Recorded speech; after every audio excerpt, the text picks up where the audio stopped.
I'm honored to be here with an amazing guest speaker that I'm sitting right next to here, and that is William Branum. With 26 years of Navy SEAL experience, a sniper instructor, what does the best mean to you? I don't think I even really understood what that meant back then because, again, I was poor. I did not have good grades. I'm not a great athlete. I can shoot just fine. And so I was always the guy that was picked last. And so I wanted to be more in control of my destiny. But really what I learned much later on in life, and I think probably even more when I got out of the SEAL teams, was we're really only as good. And I think Jim Rohn actually wrote this, said we are the sum of the 5 people that we surround ourselves with. When I retired from the SEAL teams, I felt like I lost my purpose and my mission and my team. And so one of the things I had to learn is I had to go out and find the people that I wanted in my life. I had to figure out what I wanted to do. What I found is when we're by ourselves, we suck. We have to surround ourselves with people who are going to help make us better. I have to hire people to make me better and then use those skills that they taught me and incorporate those into the big picture, into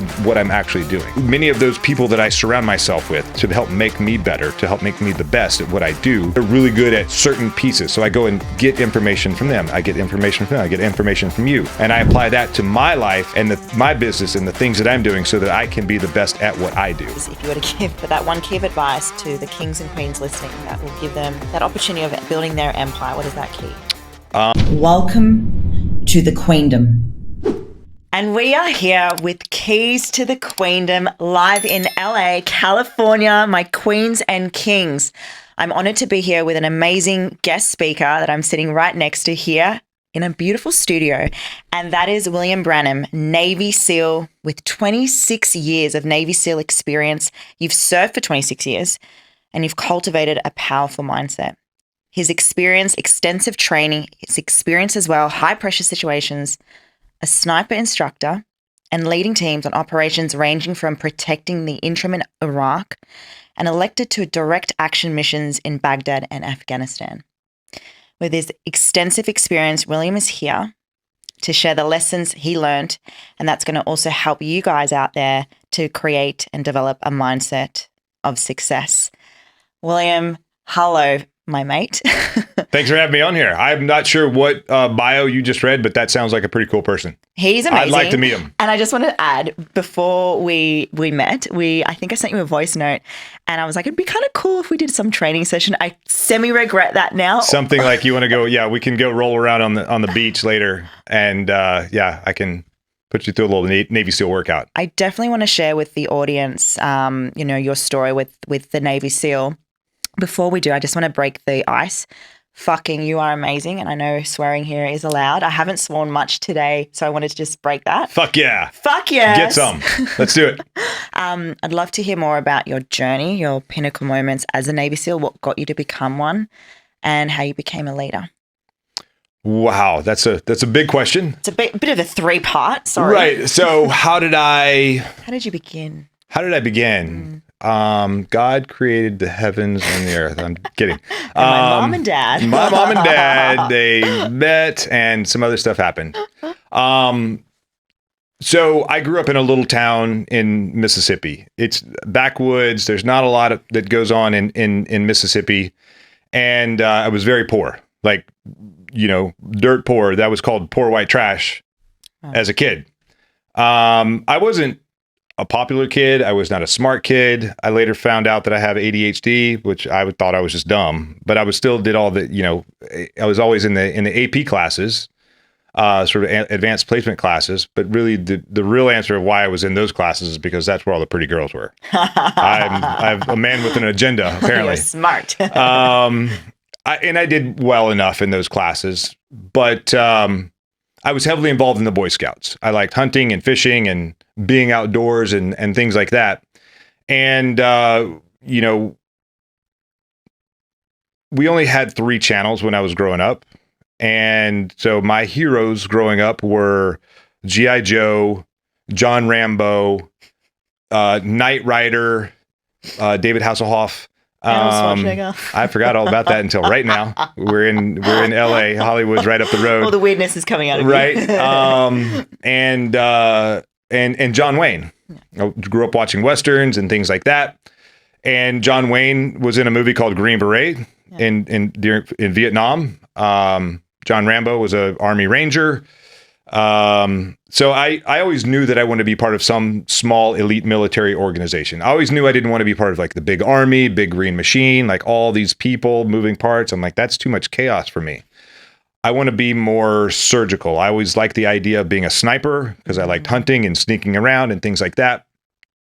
And so I was at this Boy Scout Jamboree. It's a worldwide Boy Scout event that happens it was in this Army base in Virginia. And the kind of the sister troop that went with us, there was a kid there. He was a really good swimmer. And he said, my plan when I graduate high school is I want to go to the Naval Academy, become an officer. I want to fly F-14 Tomcats like the movie Top Gun. And I want to become a Navy SEAL. I'm like, I want to do all of that. What is a Navy SEAL? And so he explained it's the hardest military training in the world, the most elite, soldiers, what have you. And they jump out of airplanes, blow things up, shoot guns, scuba dive. And I was like, that's what I want to do. I want to do that. Like, where do I sign? And, but I didn't really know how to get there. Again, poor, there was no internets back then. Al Gore hadn't invented them yet. I went and did that Boy Scout Jamboree. I came back, and this was the summer between my 11th and 12th grade of high school. The Navy recruiter called my house and said, hey, have you ever thought about joining the Navy? Now, had I not met this kid, I would have said, no way, I'm not interested. There's no chance, because every other man in my family has joined the Navy. Reasons to not join the Navy. They have the ugliest uniforms known to man. They've gotten better, but they still, at the time, ugliest known to man. They ride on these big gray things that float out there in the ocean. I don't want anything to do with any of that. I want to shoot guns and blow things up and do things, along those lines. So I said, well, I want to go to the Naval Academy. I want to fly F-14 Tomcats, and I want to be a Navy SEAL. He was like, awesome. Come on down here. I watched a really cheesy video on, recruiting video on the Navy SEALs. Again, this was early 90s. Like a really old school. Very pixelated. Like if you saw it today, you'd be like, what is that? Who would ever sign up for that program? But I was like, that's the coolest thing I've ever seen. Where do I sign? And how do I go to the Naval Academy and fly F-14 Tomcats? He was like, all right, hold on. So I joined the Navy while I was still in high school. Mm-hmm. I didn't go to boot camp until I graduated high school. Like 2 weeks after I graduated, went off to boot camp, did my time, eventually made my way to the SEAL teams, and the rest is history. But the reason I went in is because a lot of people think that I wanted to get out of that little small town. Yeah. I was very comfortable in that little small town. Yeah. Like I had a girlfriend, I had friends, I knew all the people, I knew what was expected. And that leaving and going to boot camp was the first time I was like, oh, I'm very uncomfortable right now. Like I don't like you're what they do is they remove all of your identity. They shave your head, which apparently that's how I roll now. I like the beard. They don't let you have a beard, but that's, that was after the fact. They take your identity away and they help you assimilate into the military culture. They teach you how to be in the military, military bearing, discipline, all those other things. And then I ended up on one of those big gray floaty things for a little while on my way to becoming a Navy SEAL. I made some tactical errors. I ended up on one of those big gray ships. The first opportunity I got to get off and go to become a Navy SEAL, I took it. I did a very unconventional approach to get there. But I got there, and then I eventually graduated, and then, I got to the SEAL teams. I taught sniper school. I was actually teaching sniper school when 9/11 happened. And, we'll talk more tomorrow, and I'll kind of talk a little bit more about that. But, and I was the senior instructor, not the senior guy, but I was the senior instructor. And this is like sort of my first round of real leadership. Yeah. And, I had guys that were senior to me asking me, what are we going to do? And I was like, I have no idea. Hold on.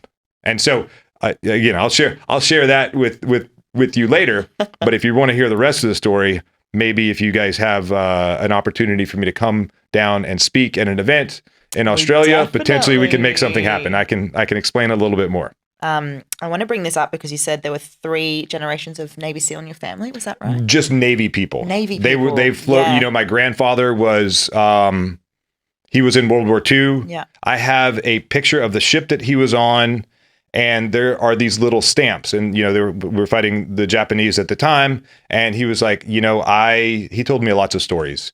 But he's like, see all those little airplanes that are crashing in? Those are the kamikazes that I shot down. He's like, I actually shot down more, but those are the ones they gave me credit for because there was lots of people shooting. Yeah. My dad was in the Navy. He was a construction guy in the Navy. Uncles were in the Navy. Everyone was in the Navy. And so I was like, I'm not going to be in the Navy because everyone else has done that. I want to be different. Yeah. I joined the Navy. And I just want to bring that up because Navy SEAL, there's, as you said, it's the elite of the elite, because I feel like I've heard in a podcast that you've said you wanted to be the best. Yes. So run me through that, because it's, actually, let me go back to that, because my dad was actually in the military in Germany. So a little bit of a backstory. And I am bringing this up because there was military discipline that I had my whole life watching him. And there was an element where he used to say to me, if you're not at the front, you're a failure. So that's obviously something I've worked on. And the fact that you've said you wanted to be the best was the reason why you joined the Navy SEAL. So what does that look like? What does the best mean to you? I don't think I even really understood what that meant back then, because again, I was poor. Yeah. I did not have good grades. I'm not a great athlete. Really? I am not a great athlete. I do not I can shoot just fine. Yeah. But I'm not good with, football, baseball, basketball. I'm not good at any of those sports. I'm okay at, fighting because I went and learned that on my own. Yeah. But, as an athlete, as the way we generally think about athletes, I was okay at running, but I wasn't good at any of it. I actually was terrible at all of it. And so I was always the guy that was picked last. And so I wanted to be more in control of my destiny. But really what I learned much later on in life, and I think probably even more when I got out of the SEAL teams, was we're really only as good. And I think Jim Rohn actually said this, that we are the sum of the 5 people that we surround ourselves with. Yeah. And when I retired from the SEAL teams, I don't think I'll ever retire, so I'll just use air quotes there for retired. I felt like I lost my purpose and my mission and my team really overnight. I had a badass purpose, a badass mission, and a fucking badass team. I knew what I was going to do every day when I woke up. I knew what I was going to do every night when I went to sleep. And then one day it was all gone. It was like that Avengers movie. I don't know if you've seen it, where Thanos snaps his fingers and half the world's population goes away. I'm a massive Marvel fan. Just look, it's all gone. You're like, what the fuck happened? What do I do? Where do I go? How do I do it? And so one of the things I had to learn is I had to go out and find the people that I wanted in my life. I had to figure out what I wanted to do. And, what I found is when we're by ourselves, we suck. We have to surround ourselves with people who are going to help make us better. Yeah. We have to do the work, but we have to find the people that are going to help raise us. And a lot of times that was hiring people to help me get where I needed to go. Go hire a coach. Mm-hmm. That was a very novel concept in the beginning, because I was like, well, I can just figure it out. I mean, men were probably the worst in we not wanting to ask for help. Yeah. But I did eventually hire a coach, and I hired another coach. I have several coaches, and I coach a lot of people myself now. And I didn't really think about it until one of my coaches said, hey, can you do a video testimonial for me? And I was like, oh, sure. I don't really know what to say, but okay, let me think about it. And so what I did is I thought back on my time in the SEAL teams, and I realized that, we're the best at what we do. There's no one better at the mission. But inside of that mission, there's lots of little things that you have to do. You have to be really good at lots of things to be really good at this big thing. So I'll just use close quarters combat. So we go in, we take over buildings and things like that, go find bad guys. Part of that is shooting. We're the best at that close quarters combat mission. We're not the best shots in the world. We're very good at shooting, but there are other people in the world that are better than us. because we're so focused on so many other things. There are people in the world that are the best shots in the world. They go from this to, their secondary and back and forth. And, they can shoot faster than we can. They can acquire the target. They can change guns. They can do all those things much faster than we can. Yeah. So what we did is we would hire them to teach us how to be better, how to be faster, how to give us the advantage on the battlefield when we're in that. So we might, go do that training and I might be 20% better than when I started. Awesome. I'm not going to say 20% better because I have so many other things that I have to focus on. I might by the time we deploy, I might only be 5% better than what my previous baseline was, but I only need to be 1% faster or better than the guy that my opponent. That's all I need. But I'm not going to get there if I try to do it on my own. I have to go out. I have to hire people to make me better and then use those skills that they taught me and incorporate those into the big picture, into what I'm actually doing. So many of those people that I surround myself with to help make me better, to help make me the best at what I do, they're really good at certain pieces. So I go and get information from them. I get information from them. I get information from you. And I apply that to my life and my business and the things that I'm doing so that I can be the best at what I do. I'm not trying to be the best at what you do. I'm trying to be the best at what I do. Yes. That really resonates just because everything that you've said is when you're wanting to get better at something, it's a matter of knowing what to execute, what you need to learn, and hiring the people that are in their expert field so that you can be that 1% better, but also for you to be the best version for yourself. Correct. Obviously, discipline's been throughout your whole life based on what you've said. Give me a rundown, and we'll go through also what happened after the Navy SEAL, because I think that there's a lot of stuff that we can uncover there. What's the training like for the Navy SEAL? What is the Navy SEAL for people who don't know what it's like? Queen, how often have you said, I spent my whole life studying, I've been to school my whole life, and I've actually learned nothing that teaches me the tools and strategies to build a successful business in the outside world. You've probably spent thousands of dollars on courses, or you've heard fake news from business gurus. Well, I'm here to give this incredible news to everyone here right now that this is Queen Stream University. Get out of debt and actually start making money in the online space, knowing and having the foundations to build a successful business. Now I'm talking because I have gone through the trenches. I have been a fitness coach, built my online business as a pro athlete, and now I am a business coach. You'll go from having absolutely no idea what your business is through, in the 8 weeks, learn the foundations of knowing what your purpose is, your vision and mission, and also understanding your business values with the execution to know what that business is. You'll also learn branding, social media, content strategy, marketing, and more importantly, how to sell. With QueenStream University, it'll cut out the bullshit and remove all the fluff and get you working specifically on your business so you can execute this in 8 weeks to get ready to launch. I wanted you to have something where you get to access something straight away, where you get to fast track your growth, as well as remove any doubt, any overwhelming sensation or stress, or the question that everyone seems to ask, where do I begin? With QueenStream University, you'll be able to build wealth, freedom, and at the end of the day, be an entrepreneur and be able to say, I have finally built my own thing, my own business. And I've stopped making money for someone else, and I'm now making money for my own empire. QueenStream University.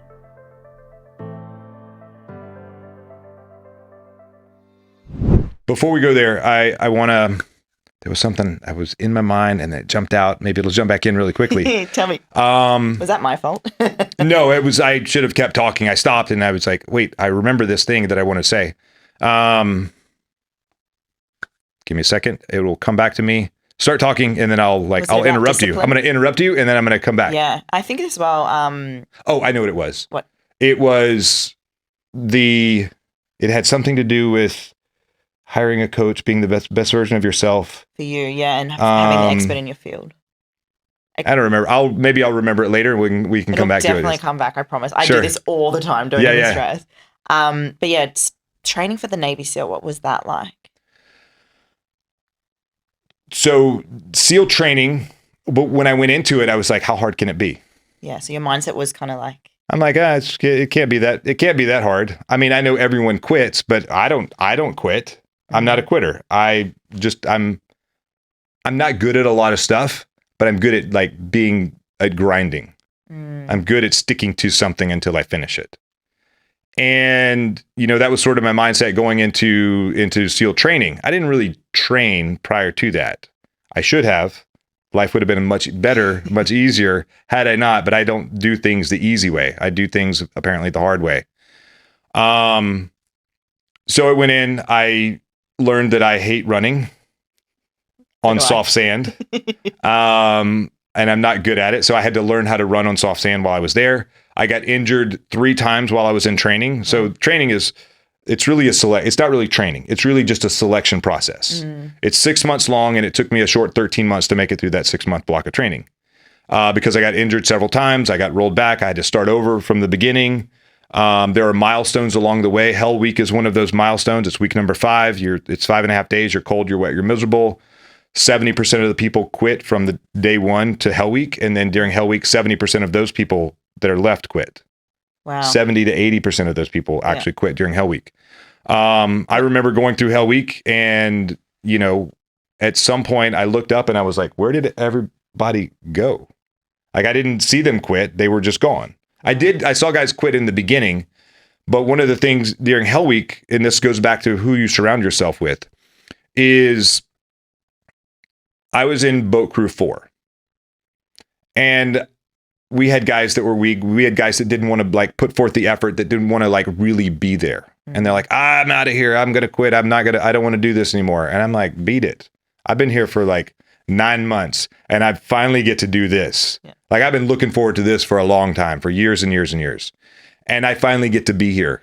You need to go away. And other guys that have, they'd only been in training for like, 5, 6, 7, 8 weeks. They're like, no, stick around. Don't quit. Keep going. You're like, nah, just go. And I'm like, get out. So eventually, I'm watching one boat crew win all of the races. So we start Sunday night, and I'm watching this one boat crew 3, win all these races. And I'm like, I want to be in that boat crew. I want to be surrounded by winners. And we continue on. It's Monday afternoon, just before dinner. We've lost enough people that they need to reshuffle the boat crews. So the way that boat crews are set up, they're based on your height. So boat crew 1 is all the tall guys. Boat crew 2 is the next tallest. 3 is the next tallest. So you line up in a height line. And I was like, okay, I waited for everyone to line up, and I was like, 1, 2, 3, 4, 5, 6, 7. That's boat crew 1. 1, 2, 3, 4, 5, 6. 1, 2, 1, 2, 3, 4. I'm number 5. If I'm not quite tall enough, I'll just pile a little sand under my feet to make sure that I'm tall enough. And I'm in boat crew 3. Yeah. And when I got into boat crew 3, what I noticed is there were no superstars there. Everyone was regular. Everyone was average. But what everyone had was this tremendous heart, this tremendous drive to win. And I think this is actually what I was thinking about earlier. It wasn't that we were the most talented. And no one talked about it in the boat crew. No one talked about it. But we all ended up, I would feel sorry for myself at some point, and I would want to slow down. My stomach hurt, my legs hurt, I'm limping along. I wanted to slow down, but if I slowed down, I would be letting those guys down. Yeah. Now they're dragging me. I can't let that happen. So I had to push through that pain. They actually made me better. They brought me up to their level. Yeah. And I know at some point, every one of those guys were suffering, and they thought exactly the same thing. We won every single race throughout the rest of Hell Week. And it came all the way down to the Thursday. So Friday, Hell Week, Friday night, Hell Week ends. Thursday night is this big thing. You paddle around Coronado Island. It's a whole big deal. And everything is a race. So you get in the boat, you paddle out to sea, you go in, you go down the beach, you come back in. What boat crew is this? Boat crew 3. Go sit down. Then other boat crews would come in. We'd do another race. What boat crew is this? Boat crew 3. Pretty soon the instructors were like, wait a minute, why is boat crew 3 winning? There's nobody in that boat crew. They're not supposed to win. Boat crew 1, the big guys, big strong guys, they're supposed to win. We fucking destroyed them. Because number one, no one expected us to, but number 2, we held ourselves to such a high level. It didn't matter if we were going to go eat, or we're going to like do a race. We might start at the back of the line of all these boats that we're carrying around on our heads. We might start at the back. It didn't matter. By the time we got to the chow hall, we were in the front. If there was the smallest gap between the boat that was in front of us, we passed them and pushed them back out of the way. And we did that every single day, all week, every day, every hour. And it was because we were surrounded by guys. I tell people this sometimes. I say, you have two choices in buds. You can quit or you can keep going. That's number one. Option number two is if you decide to keep going, you can be mediocre or you can be fucking awesome. Are you going to be mediocre or are you going to be fucking awesome? I choose to be fucking awesome. But it's because I'm surrounding myself with the right people. And sometimes, now that I'm out, sometimes I have to pay to be in the room with the right people. Yeah. And then I make the decision if I want them on my team or not. They make the decision if they want me on their team. And I put myself into some rooms with some big people, and they've decided that they want me on their team. And I'm like, let's go. Let's fucking crush some shit. So the reason why I came to America was James just networked with me, and I'm like, well, this is an opportunity for me to be in the room Yes, of people like yourself, which I'm coming to your mastermind tomorrow. Are you talking tomorrow? I am talking tomorrow. Yes. So I'll be there tomorrow. But coming back to what you said, there was that beautiful story where I felt the same. Wasn't the best, but I decided to become disciplined and be around the people that are going to support me to be extraordinary. So there was this beautiful sort of crossroad that you just explained where you saw what mediocre was like. You saw also what the opposite of that was like, where there were people that may not have been the best, but you found the people that you were there in that little boat, that group 3, which by the way, that's my favorite number. And from that, you sunk into your heart. You stayed out of that egotistical of like, I'm the best, I'm the winner. But you actually found this beautiful surrounding of people that brought you to be the best version, but also you were able to like mold and support one another when the other person was down. Does that seem to be a common theme in life that people sort of portray, where they either give up too soon or they're not around the right people to support them when they are down? I think yes. Yes and yes. I think most people don't know what it's like to win. And kind of going back to book crew 3, and I just thought of this right now, is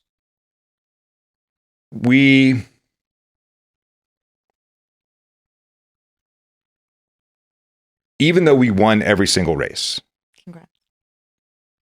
no one noticed it. No one noticed it until the end.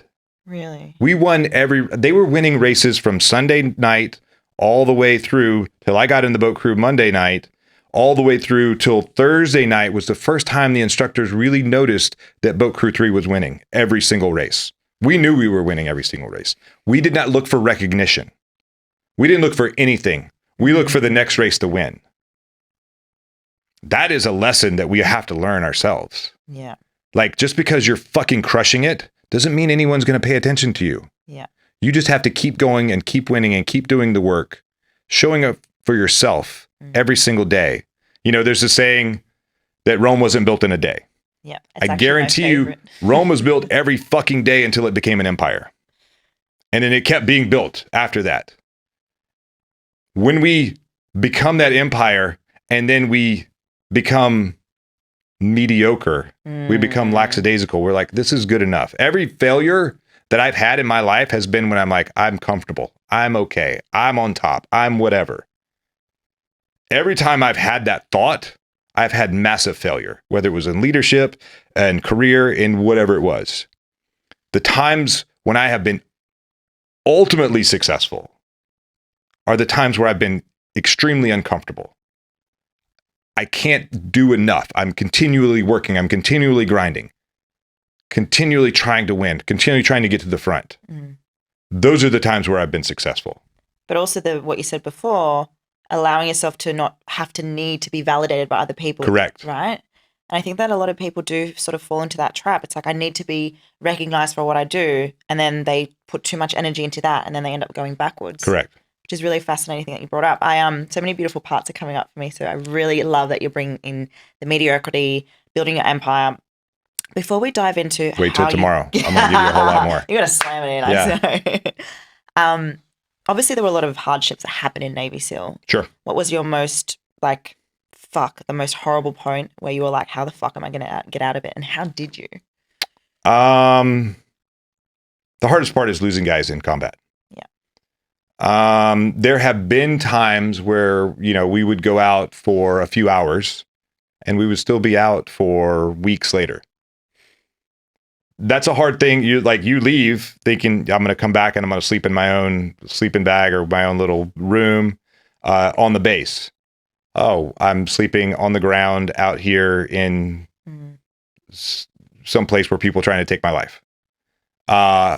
Maybe we'll get back tomorrow or the next day. Maybe we'll get back next week. We're still out here doing work. We've got work to do. We just have to like put our head down, stop worrying about the gratification at the end. Stop worrying about when this is going to end. Just keep going forward until we're done. Like we don't know when it's going to end. We just have to keep going until we get there. And then when we're done and we get back, okay, now you can relax and get ready for the next time where it's not going to go according to plan, because it never goes according to plan. You can plan. You have to have a plan. And again, we'll talk about this more tomorrow. You have to have a plan. Everyone's like, no, tell me now. And I'm going to tell you how to do that in business and life and everything else. But you have to have a plan, because a plan is something that gives you a framework to deviate from. It'll be your guiding light. Like the way you execute may not be the way that you planned, but you know what your end result is. So you at least have a path, you have a map, you have something, a North Star to kind of get you there. I'm giving a whole lot of stuff that I'm going to talk about tomorrow away right now. I know, and I'm trying to get away from that. I'm only going to give you like some wave tops today. So it's not fair. Do you ever relax though when you're in the Navy SEAL? Because you said before, once you feel safe, then you can relax. Sure. I mean, because we work in cycles. Yeah. You know, the SEAL teams are a little bit different than the other special forces. We'll do 18 months of getting ready to deploy to a 6 or 10 month deployment. And so what we do is we come back, we focus on the basics. We go get some professional development, go to sniper school, go to breacher school, go learn how to, you know, supervise diving operations or throw guys out of airplanes. And then we come back and we do a very detailed workup where we start from the very most basic. We could be doing like clearing city blocks overseas, but when we come back and we start at the very basics of like 2 men walking into a room and how to clear it, and then 4, and then 8 and 10, and then we go from, you know, no rounds to paint rounds, and then we go from paint rounds to live bullets. And everything is about safety. Everything is about focusing on the basics, because if you can't master the basics, everyone wants to add complexity to everything they do. You know, it's funny. I don't know why, but if you can't, and they forget about the basics. I need to do the fancy thing. Fuck the fancy thing. Focus on the basics. No one will be able to stop you ever. Sorry, I didn't mean to No, interrupt. go for it. It's just funny. Every person I've had today has always brought it back to simplicity and being like having the basics in line. So it's beautiful that you brought that in. Yeah. You left the Navy SEAL. Yes. Why? My time was up. Yeah. They only let you stay in the military for a certain amount of time. Yeah. Based on your rank and what you're doing. Yeah, because you were a sniper. I was a sniper. I became a sniper instructor later on. And, but as I advanced in rank, I did the sniper role less and I did more leadership roles. Yeah. So I learned leadership mostly through failure.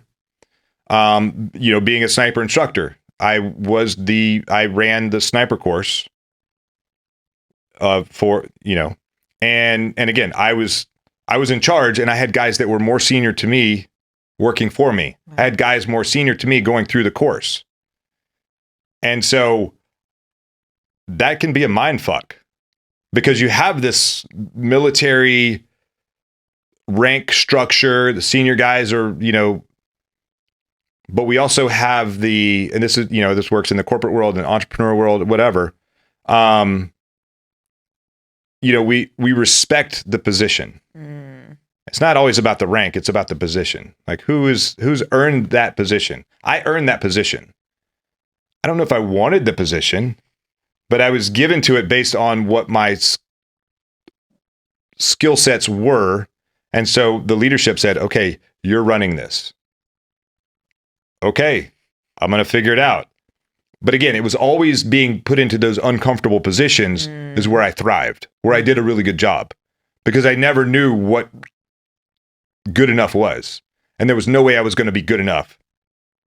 I always thought I was like just clawing and scratching to just like keep my head above water. And that was always the thing that created success in my life.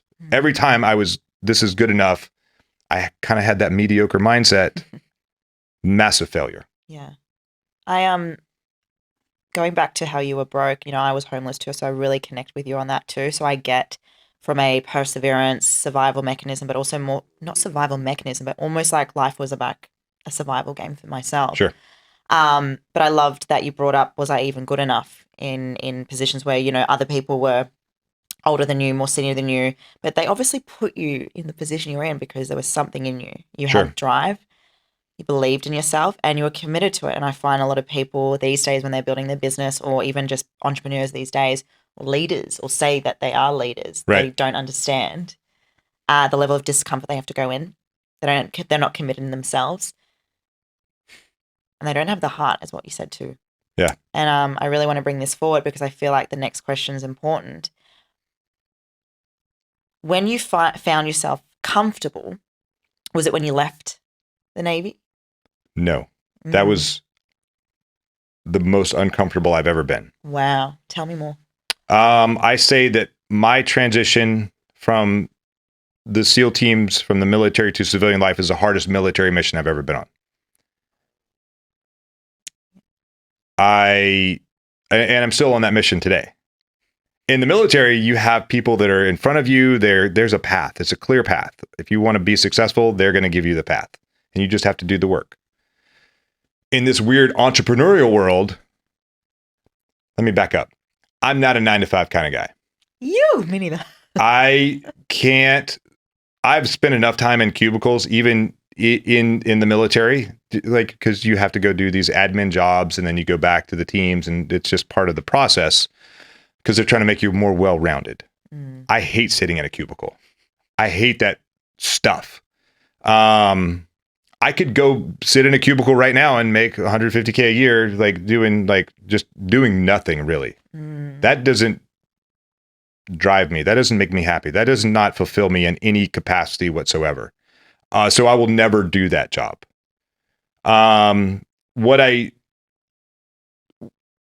Because I was uncomfortable. So my first business I started, when I retired, I fell on my face. Massive failure. Really? I thought I was good enough. I thought I would be successful, and I couldn't be more grateful for that failure. Had I been successful in that first venture out the gate, then I wouldn't be the man I am today. I wouldn't have the mindset I have today. I wouldn't be creating the impact that I'm creating today, because I wouldn't have had the struggles that I had to go through to figure out who the fuck I am. I've been in the last 2.5 years, I've been on over 450 podcasts. And it was some of that helped me figure out who I am. Like, what is my story? I didn't know my story. I was afraid I had massive imposter syndrome. You see me and you're like, oh, you see my resume or whatever. And you're like, oh, you did all these things. And I'm like, I'm just a regular guy. I don't feel like I've done anything. I have so much more to do, so much more to accomplish. It's funny, all the things I do today are all the things I said I would never do. Like what? I'll never be in sales. I was selling stuff while in the SEAL teams, you're selling the mission. But I didn't really put all that together until much later on. Interpretation of it. Yeah. Right. Like, sales is sleazy and ugly and whatever. Yeah. It's not. Like, you have a product, you have a service, you have a thing that's going to make people's lives better. Love that. Go sell it. Get it in front of as many people as possible. How do you make $1 million? Go impact 1 million lives. Ready to go. Piece of cake. I'm never going to be one of those life coaches or whatever the hell that is. I don't even know what that means. I didn't know who Tony Robbins was until I retired. Yeah, wow. So I lived in somewhat of a bubble. So now I call it business coaching, leadership coaching, whatever. consulting, whatever the word you like. Some people are like, what's a coach? Like, I don't know. It's overused or something. I help people with leadership. I help people with business. I help people with mindset. And I'm never going to be one of those guys standing on a stage, like motivationally speaking or anything like that. That tomorrow. I'm going to do that tomorrow. I did that a week and a half ago to 800 people. Cool. And, you know, when I was on that stage a week and a half ago, I started off by saying 4 years and 22 days ago, I was sitting right where you're sitting today. I had no mission, I had no purpose, and I had no team. And I watched my friends get on that stage and deliver amazing messages. And then I watched them deliver messages from a stage that I barely felt worthy of being in the room where they were. And then that day, a week and a half ago, when I walked on the stage, I talked about that and I said, and today I stand on the stage that I felt unworthy to even be in the room of, and I fucking own the stage. I fucking own this. And there's not one motherfucker out there that can take it away from me. And so that was still not as big of a crowd that I want to be in front of. I want to be in front of 5,000, 10,000 people and deliver my message. But had I been successful in that first venture out the gate, I wouldn't have the message that I have today, a message that I'm going to deliver to you guys tomorrow. Yeah. I'll deliver a lot of stuff for you guys tomorrow. But yeah, the things You failed when you got out. Yeah. Failure is a fucking superpower. Like, you got to be, I did a podcast with someone else right before this. And I said, one of the things is you can't be afraid to suck. You can't be afraid of failure. It's okay to suck. We all suck. Every black belt in every martial art ever created all started as a white belt. They all started by sucking. And then over time and failure, they got better. And repetition, they got better. We all have to, it's okay to suck. It's okay to have failure. Embrace that failure. Learn from it. Use that failure and all the lessons along the way as your foundation to build your fucking empire. I love your fucking energy, by the way. It's so nice to have someone like this in the room with the same sort of like vibe. And so thank you for sharing about fear of failure, because I think a lot of people, as you said, don't want to embrace it. I'm the type of person where when I do fail, I'm like, yes, this is feedback for me. But coming back to mission that you had in Navy, now stepping out of the Navy world, you went through some hardships, dived into more uncomfortable situations. What were some of those things that you went through and that you're working on right now? I think I talked about imposter syndrome earlier. I still struggle with it. So do I. I believe I only work with high performers. Every one of my clients who is a high performer, every single one of them struggles with some kind of imposter syndrome. And so what I realized, and this is has been very eye-opening for many of them, is I asked them one simple question. Do you know who doesn't have imposter syndrome? Imposters. And they're like, holy shit. I never thought about that. So if you see someone out there who their shit doesn't stink and they're the fucking man or the fucking woman or whatever, chances are they're either an imposter or they're doing a really good job of working through their imposter syndrome. So just think about that when you see people, they're either an imposter or they've done a lot of work to work through that imposter syndrome. Like, I try not to show it, but I do talk about it. Yeah. Like, I want to deliver fucking energy and message and like motivate people and inspire them and like entertain if I can entertain. But I still have self-doubt. Yeah. Like, I felt unworthy to be in the fucking room that the stage was on. Now I fucking own the stage. 5 minutes before I walked on that stage, I got to get out of my own head and fucking own it. Hey, beautiful kings and queens. Are you right now in a space where you're ready to take action and build your business, yet you struggle where to begin? You're feeling stuck and overwhelmed with all the things you need to do when it comes to building a business. build the business of your dreams in the online space and be in the arena of all the incredible, great humans out there that are building 7 to 8 figure businesses. Now, the foundations that I truly believe in that you are going to learn through this membership is sales, marketing, content creation, social media, money mindset, and of course, branding. Now, all of this will be accessible for you to be learning what is currently hot right now in the market and how you can create your own business and build a successful business in the online space. All you have to do right now is DM Empire in my Instagram or email myself and my team, and we will get the ball rolling so you can have your empire and start making moves in the online space. Can I be transparent with you? Please. I was feeling self-doubt coming to America. Sure. Yeah. And I want to share that because I think it's important. People perceive that we as high achievers don't feel these things. But I feel like the more we can share that and be vulnerable about that and be relatable, I think it allows other people to accept it too. But also more importantly, it was that discomfort that I just felt, well, what if they will like me? What if I have this amazing opportunity to speak with you today? And this has been amazing. You know, it's all those things that I was having self-doubt of coming here. So thank you for bringing that up, because I find entrepreneurs, people who want to build their businesses, build their empires, they either don't have that resilience, but also understanding. And the other part of that is they don't understand what leadership is. So you are someone that obviously works with people to help them with leadership. What are your key beliefs around that?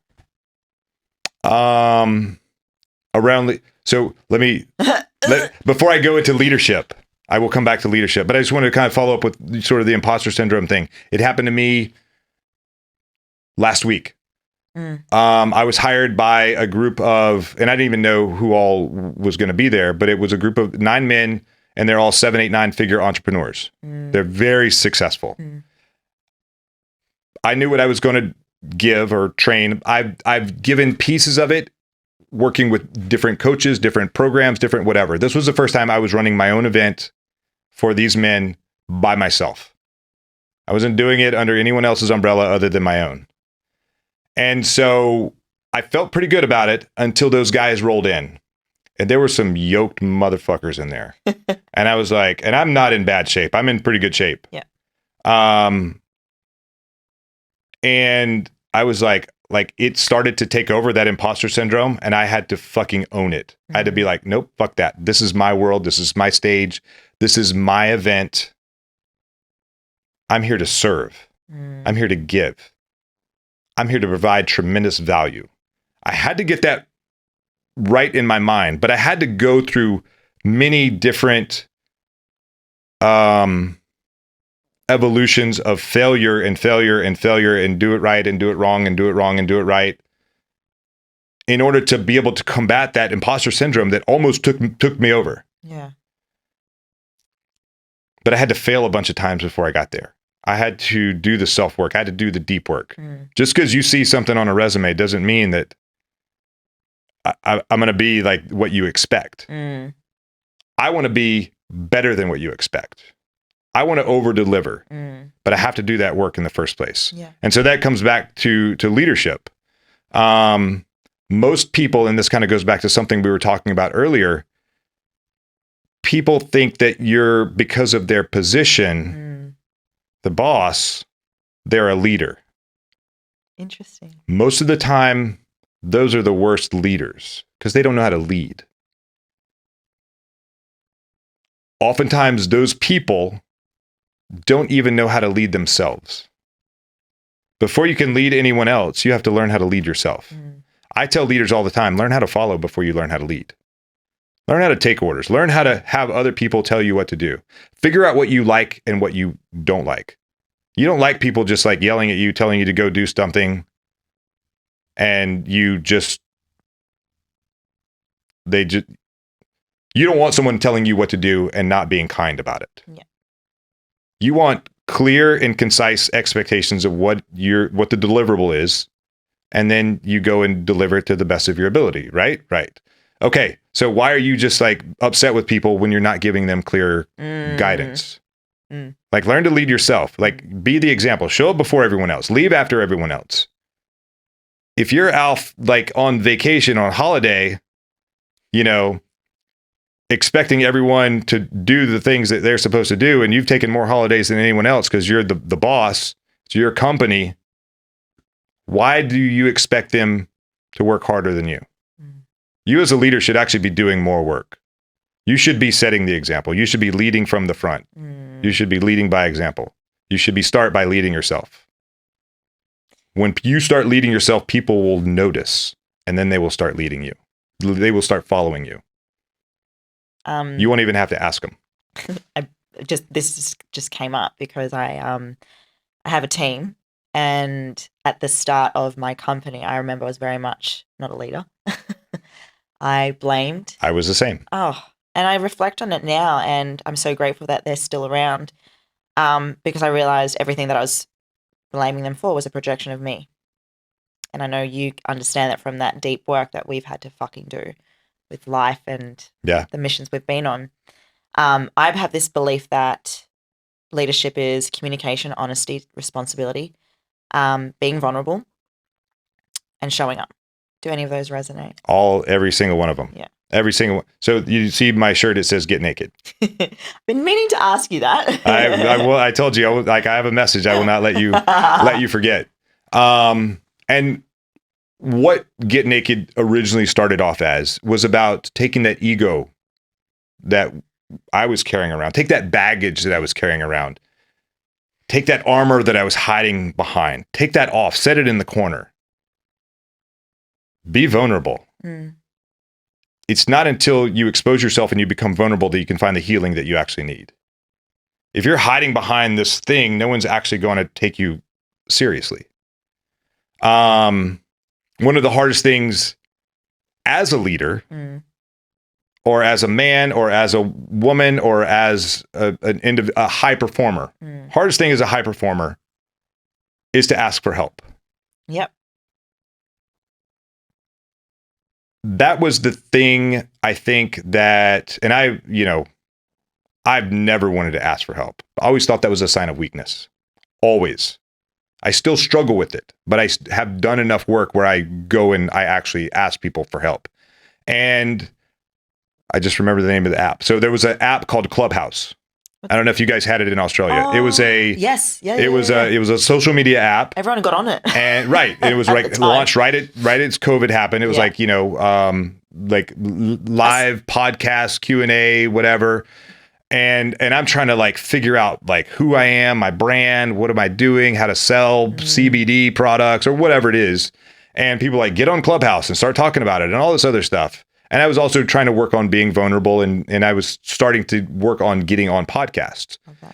And, I got into this room and there was a shrink in there. I don't know, psychologist, psychiatrist, whatever in that space. And I'm trying to work on being vulnerable. And so I said, I have a really hard time asking for help. Like, I don't like asking for help. I can figure out myself. And so she said, well, how do you feel when other people ask you for help? And then you're able to deliver that help that they need. I said, I feel fucking amazing. I love helping people. Like, it drives me. It makes me want to be better. And so she said, well, so why are you robbing that same joy from someone else? Why are you stealing that same joy from someone else? And I was like, I can't talk to you anymore because you hurt my feelings. You shut me down. Right. And so I thought I was doing such a good job of trying to be vulnerable. And she was like, she punched me right in the gut. But it's a lesson that I had, that it was super valuable for me to learn. Lead first. I don't like being vulnerable, but I know it's necessary. I don't like asking for help, but I know it's necessary. Number one, to get me where I need to go faster. Number two, I'm providing joy to someone else because they were able to help me. Right there, by asking for help, I made the world a better place. Now, run me through Get Naked, because you're the co-founder of this. This is a CBD product. So Naked Warrior. So there's a few. So there's a couple things. So Naked Warrior Recovery is the CBD brand, supplements brand that I started. CBD, it's a molecule that comes from the cannabis plant or the hemp plant in America. CBD became legal in 2019, only if it's derived from hemp. Hemp and marijuana are the same plant. Mm. The difference between the two, or according to the law, is the dried weight of the cannabis plant has to have 0.3% or less THC in it. That's what makes it hemp. Anything more than that is marijuana. So CBD is, you can pull it from the marijuana plant, but generally to be legal, it's derived from the hemp plant. Yeah. And it's a molecule that helps people with stress, anxiety, sleep, pain, all sorts of other things, childhood epilepsy, a lot of different modalities. And so I had heard about CBD before I got out of the military. I wasn't going to try it because I still maintained my top secret clearance. I didn't want to that's a great way to lose your, to lose your job in the military is to use drugs. Yeah. So I wasn't going to try it. But when I retired, there was a very good campaign when I was a kid of anti-drug campaign. And so they said, this is, they would have this skillet on a stove and this is drugs. And they would crack an egg and this is your brain on drugs. And it's like cooking the egg. And so I've had that in my brain, drugs are bad. Okay. This is not that. This is something very different. It's medicinal. It's all this other stuff. But I wasn't going to try it. Being in the military, when I retired, it still took me a year to try it for the first time. Yeah. So when I tried it, what I found is it helped to turn down the noise in my head. So I like to say that water boils at 212 degrees. I was probably living my life at 210 degrees and I didn't even know it. And it wasn't until I was taking CBD that I went from 210 to 205 to 200 to 195, 190, maybe 185.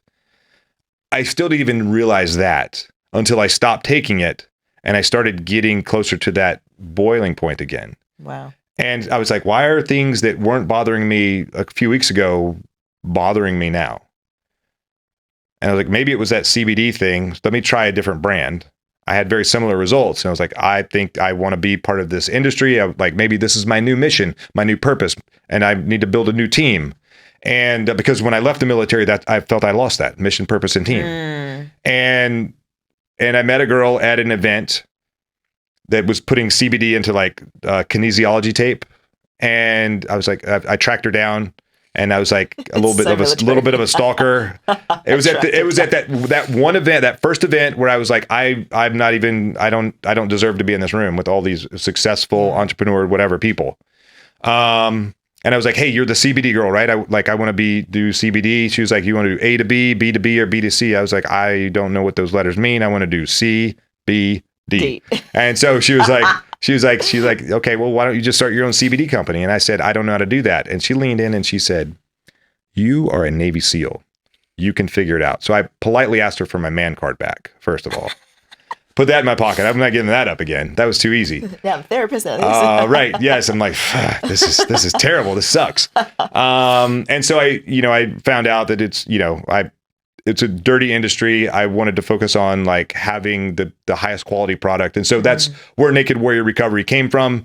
From there, I came up with the Get Naked mindset. I was actually terrified to act. I'm like, maybe that's too risque. I don't know. Maybe people will. We all take risks here. And I was like, you know what? Fuck it. Let's just roll with it. So then, again, I hire coaches. I have lots of coaches. And then I was, in one of the masterminds, and one of my coaches said, everyone here needs to have a signature presentation. Okay, what's that? Oh, it's something that you're an expert in that you can deliver in a 15-minute block of time or in a 90-minute block of time. Doesn't matter what it is, just something you're an expert in. And I was like, fuck, I have no idea. I was a Navy SEAL, maybe mindset, maybe leadership, maybe some other stuff. Let me think about that. Yeah. And so what I did is I turned naked into an acronym. So I talk about the Get Naked mindset. And so you'll hear this tomorrow. I'll give you the wave tops today. I get the juicy stuff. You get the good stuff. Because we're talking about thinking like a Navy SEAL, it's 5 secrets to help you think like a Navy SEAL. So if you want to think like a Navy SEAL, you have to get naked. That's how I start. Yep. Love the presentation. So the N stands for never quit. The A is accept failure. The K is to kill mediocrity. The E is expose your fears, and the D is do the work. And you have to do it every single day. And once you do it every day, you make that a part of your mindset. Once you start using the Get Naked mindset, nothing can stop you. You are fucking unstoppable. The end. Fucking love that. And I feel like as well, can we just talk about how you had to find that expert in your field? It was always within you. Sure. it was there, but I didn't know how to find it. I only found it through struggle, through failure, through continuing to like, climb.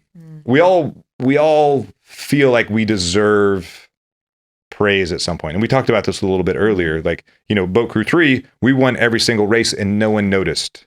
We noticed, no one else noticed. It didn't matter. We just kept winning. Eventually someone's going to notice. I continued to fail and struggle. And I didn't really notice that I was winning until people started pointing it out to me. Like, oh, you're doing a fucking great job. Keep doing that. Like I see you everywhere. You're like, I'm very easy to Google now. I had zero presence on the internet, zero, based on my last occupation. Today, if you Google my name, 450 podcasts, I pop up like I'm in there somewhere. Easy to find. I have my own podcast now, which again, can I be on it, or is it just for men? I can't remember. Right now it's just me, but yes, I'm happy to bring you on when I'm ready for that. Right now it's just me. I'm still figuring it out. Again, imposter syndrome. It's very difficult to talk to the camera and deliver a message and be very choreographed and want to do that. It's very hard. Like, it's one of the hardest things that I do. My hack is to like, I have my computer screen and I have my camera like right there above it, so I can see my little face right there. So I'm looking at the camera almost. But I've done so many Zoom calls. I like looking at myself and seeing what I look like, and that makes me comfortable. Maybe it's egotistical. I don't know. I don't care either. No, that's why I was fucking shitting myself with this. I'm like, I have nothing. Like, it's much easier. Like, if I take my phone and I'm like, blah, blah, blah, I can see myself. I'm not going to use this side of the camera. I want to use this side. So I know I'm in frame. I can see myself. I'm talking. And so I found ways to be successful at that. I'm still building my podcast. It's called the Navy SEAL Mindset. And I'm working on it. And some of it is like the challenge of thinking of things to just to put out in the world. What value do you want to? This is very easy for me. You ask me a question, you give me a direction, and I can fucking run. For me to just sit there solo with my own thoughts and my own imposter syndrome and my own fucking whatever, and be like, looking at the camera. I actually feel like you would be amazing at it. I have no idea what to say right now. You know what I mean? I promise you'll get there. I have to prepare, and then I can deliver. But it comes out of the preparation has to happen. But you know what? I really value that because, for example, I came here prepared with all my guest speakers, did research on all of them, had notes, and I was watching what James Whitaker did on his podcast and whatnot, and I'm like, oh, should I hold an iPad? I'm so used to having frameworks. Sure. And then from there, I kind of then create sort of like the beginning, middle, and end. And so for this sort of experience, it's very different for me because I'm used to cameras, right? Zoom, seeing the notes and framework. So this is why I was saying to you before, the self-doubt was creeping in. What if I fuck up? What if I get his name wrong? Or, what if I, don't ask the right question? What if they don't like me? I'm just going to correct you right there on the spot when you mess up my name. Oh, good. I know we said that before. What have I done now? But again, like, I think coming back to ownership, what you said before, and being truthful to your audience, but also to the people you're surrounding yourself with and who you want to work with, I think that creates a lot of relatability. Like, I came here being complete transparent to you, and it's brought up so much beautiful moments in communication. And I'm so grateful I've got you on the podcast. Coming back to Get Naked, sorry, I know I go into like loops. It's all good. That's how I go. Clearly, we're like, oh, let me come back to this, and we'll come back to it. You obviously started the CBD from something that you were suppressing. Is that right? Well, it was a modality that helped me. Mm-hmm. I'd heard people talk about it. Oh, it's great. It's whatever. It helps with stress, anxiety, sleep, pain, all that stuff. And I was struggling with a whole lot of stuff. I don't say that I have PTSD in any capacity. I say I have baggage. We all have baggage. Every single one. There's nobody in this world that doesn't have baggage. It's what we do with the baggage. Do we continue to carry it around? Do we continue to fill that bag full of more shit? Or do we take it off? Or do we take a bunch of shit out of that bag? Maybe we still have to carry some stuff around. That's okay. Carry as little of that shit as you can. CBD was just a modality that helped me turn down the noise in my head, help me have more positive self-talk, because we have more negative self-talk during the day than we do positive self-talk. And if we succumb to that negative self-talk, we can just go down, spiral down very, very quickly. There's a guy that's going to be in the event tomorrow. I had lunch with him right before this. Who was it? His name is Tim. How am I allowed to know? You're told. I'm going to talk about him because I told him that I've talked about him on other podcasts, and I talked about him on the one a little bit earlier. So Tim has done some video work for me in the past. I've been on his podcast twice. He asked me some really great hard questions, and I really appreciated that. And then about a little over a year ago, his dad died. He was like, they were expecting it, but it just happened suddenly. And Tim went into like super depression, and he just spiraled down. And when he started coming back out of it, he reached out to me. He was like, "Hey, mate," because Australia and stuff, we say mate. We say mate down there. He's Tim Australian. Yeah, he is. I just want to reach out to let you know. I know I've been off the radar. We haven't communicated with you in a long time. I've had some issues. My dad died. I'd like to talk to you about it. Yeah. So I'm like, awesome. Here's my calendar link. Let's get on a call and let's talk about it. He said something to me that was very profound and very impactful that I had never really considered. I've experienced my own versions of this, but I didn't really consider it. And he said, the depression was very comfortable. I was very comfortable in that depression. And I was like, that's interesting because I know exactly what you're talking about. It's very easy to be to fall. Once you do the downward spiral, it's very hard to pull out of that and to start, pull the nose of the plane back up. He didn't crash and burn. He was able to pull it out, but he flew at a very low level, but he was very comfortable in that depression. And it wasn't until he started doing things purposefully. He said his uncle, he was in the army. He was like, "Tim, you're getting married in 2 months. You need to get your shit together. I don't care what you do, but every day I want you to wake up at the same time. I don't care if it's at noon. Wake up at the same time and go for a walk. Take your fucking dog for a walk." And so Tim's like, "Okay, I'll get up at whatever, 10 o'clock.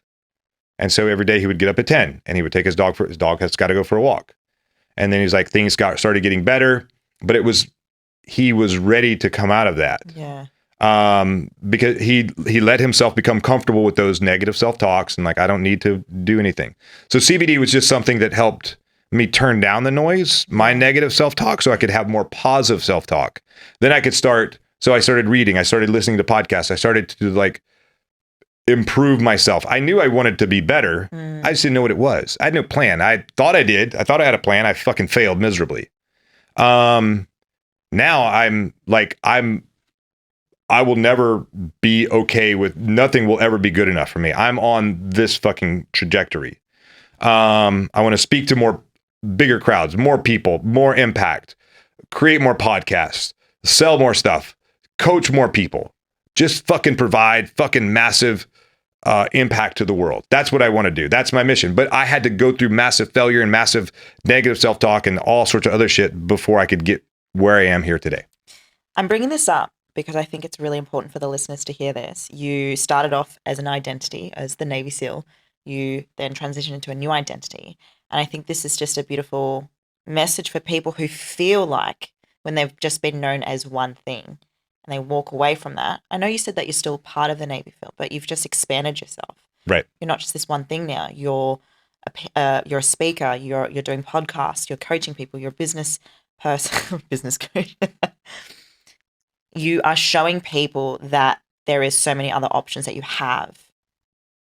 And what for the listeners who may be feeling they don't know how to begin, transitioning from one thing to another, where they feel lost, comfortable in that depressive state. What was the first step for you to then go into that expansive place? First step was to be brave enough to ask for help.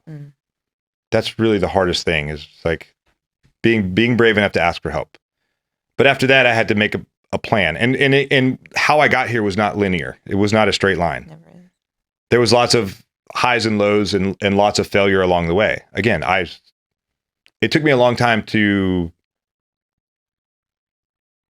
the first 2 times I spoke in front of a crowd, They were small. Like I think the first one was like 20 people. The second one was maybe 60 people. And I started both times saying I'm more comfortable in a gunfight than I am speaking in front of people. I still said that until very recently. Congrats. Now when I get on stage, I say I fucking own this stage. Yeah. This is my fucking world and no one will ever take it away from me. But it was a long time to get there. I didn't consider myself a public speaker. I had a signature presentation that I wanted to practice. Now I'm a fucking speaker. Now I motivate the fuck out of people. I educate people. I entertain people. That's my job now. And so, originally, like I started getting on podcasts to promote Naked Warrior Recovery, the CBD company, because it's very hard to market that product in the United States or anywhere else. Even in Australia? I believe you have CBD in Australia. The customs piece of it is kind of a pain. Yeah. So I looked into it once upon a time. I may look into it again. Yeah, let me know how I can help. My brother takes it. We've gone through some stuff. So awesome. I'm all for it. Yeah, fantastic. That's fantastic. I love those stories. Yeah. But along the way, I don't know if it was like maybe a year ago, I have pivoted. So I don't try to promote Naked Warrior Recovery as much. I'm not trying to build that brand as much as I'm building my own brand. And so just on we'll just talk kind of the business side of it. I'm building my own personal brand because one of my coaches says, listen, people don't want to buy from businesses. People want to buy from people. And so I have since pivoted. So now I'm building my brand. And as my brand grows, people will naturally buy from me. They if they know me, they like me, they trust me, they resonate with me, and they want, CBD or some other supplement that's not CBD that I sell, more than likely they'll buy from me. Yeah. And so the same for you or anyone else who's out there listening, build your personal brand, and be the baddest motherfucker on the planet in that brand. I'm so glad we can fucking swear on this. And to bring that forward, because what I do for work is branding, marketing, content. And you're so fucking right. Me being here has supported my brand to grow. You being here too is going to support your brand to grow too. So I think a lot of people go over the strategy of building a business. But if they can grow themselves and they can find their unique story, that's going to create such a trajectory as what you said before. And your mission is just so fucking amazing. King, I have 2 more questions. Is that okay? I got all night. I know. Did you see that spider falling down before? I did. I was like, we're just not going to... That's so funny. So first, I didn't let it distract me. I was distracted. I was. I saw you. It was awesome. What does an empire look like for you? What does that mean? An empire for me. I think I want to reframe the question. What I think, the way I understand the question. My bad. Is how will you know if you've created an impact in the world? I think there may be another way to frame it, but the answer that I want, I'm trying to reframe the question so I can give the answer I want to give. Yeah, is that everyone on earth knows what the get naked mindset is. They know what it's all about, and then they start living it. That's when I know I've made an impact. I know there are other people out there, I'm not going to say any names, that, they say, weird shit like stay hard, motherfucker. And people look up to them and they're like, oh, the motivational, whatever. I know what those people have done, what they did in the SEAL teams or whatever. I'm not, again, I'm sure you can read through what I'm saying. I love the messaging. I love the motivation that comes out of it. I have a more powerful message. So they've built an empire. Mine is going to be bigger. I fucking love that. It's coming back to authenticity, I feel, being your authentic self.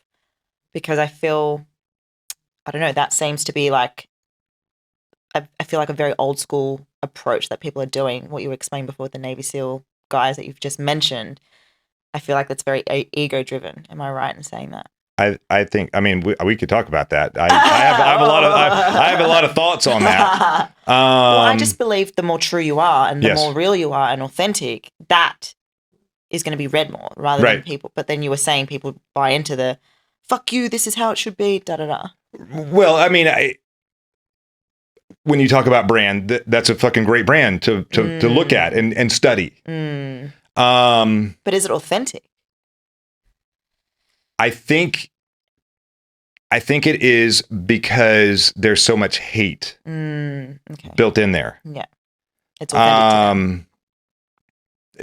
A lot of hate, and I think that drives him. That's okay. That's part of his brand. Fucking go and like make a great impact in the world. Good.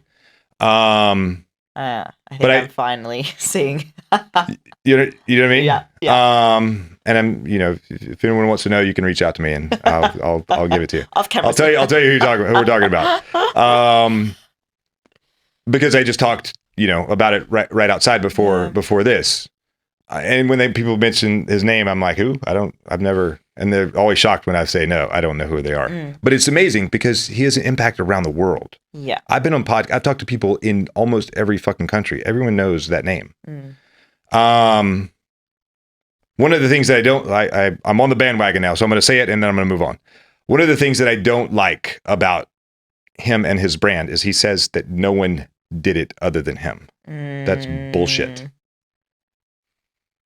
To get where he is today, there's a fucking massive team that got him there. Massive team. Like, he didn't do the things that he did, prior to what he's doing now when he was his previous occupation, that we may have done something similar in that world. He didn't get through that program by himself. He didn't get through anything else that he's ever done by himself. He didn't write any books that he's written by himself. He didn't promote anything by himself. He's really good at branding himself, though.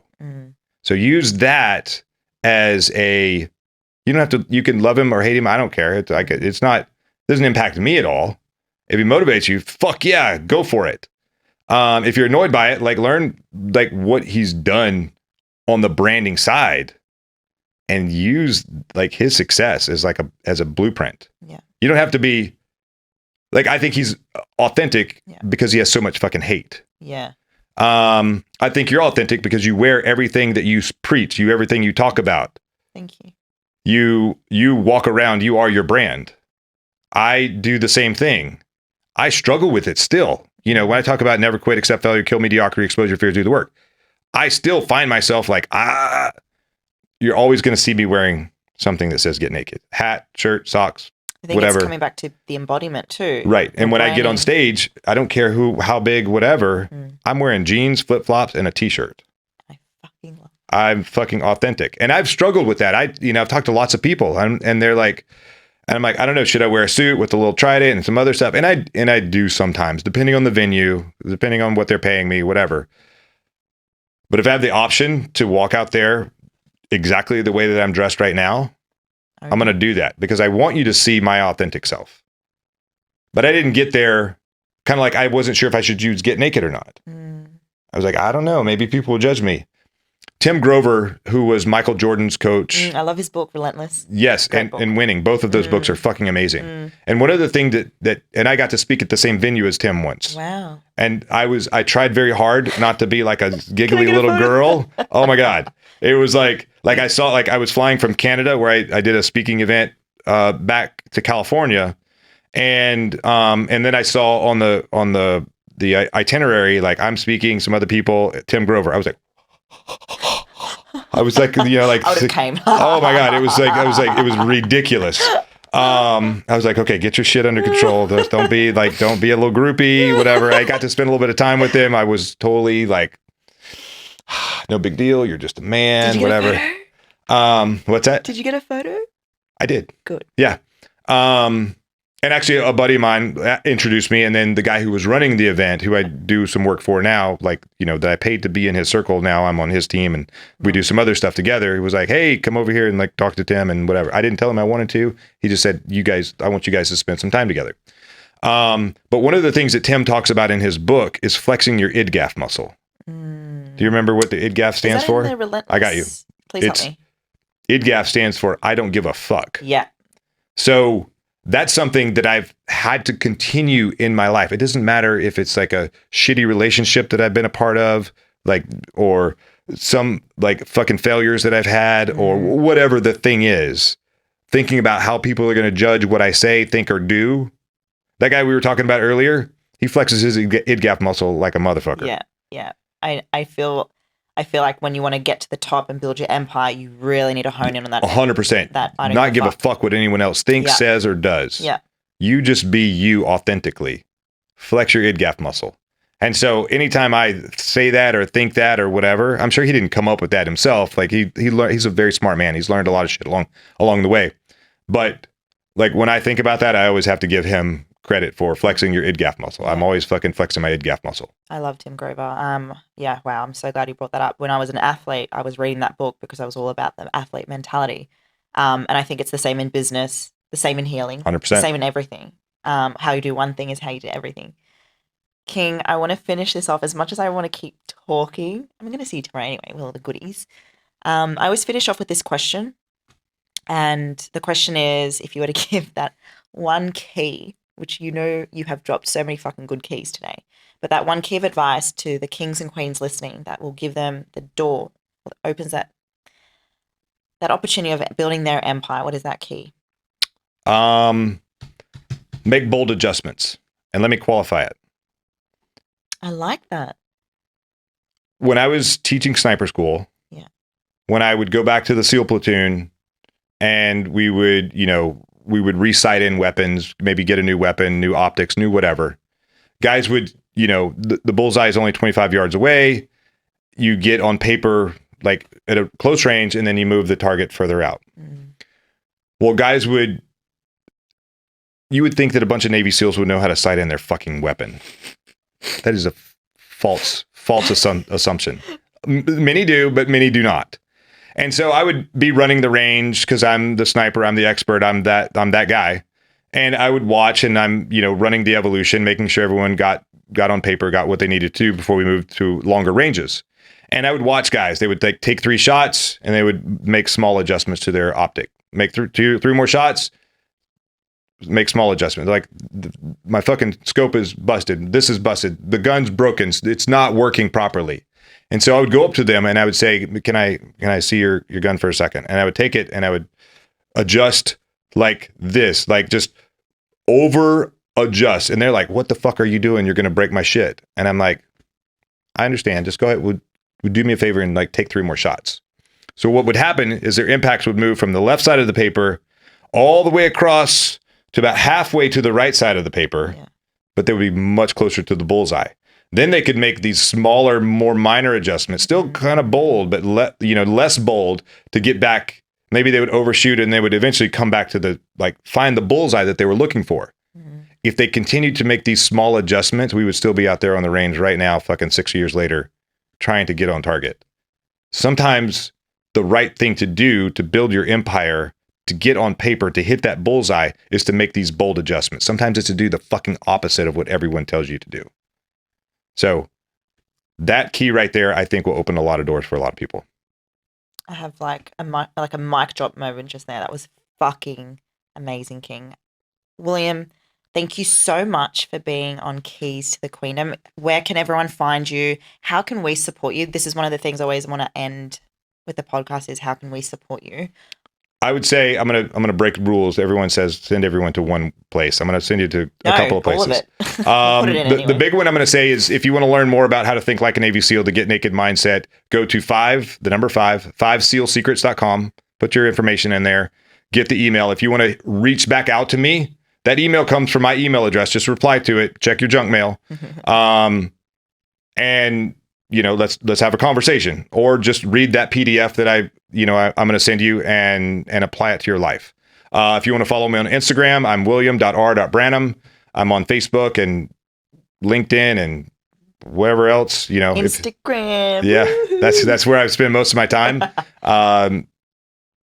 So I would say those are the 2 best places to connect with me and see whatever I talk about. Thank you so much for everything. Thank you for having me here. Am I allowed to say that? You can call me whatever you want. And this is Keys to the Queendom here in Los Angeles, California. I'm your host, Tamara Maya. See you later.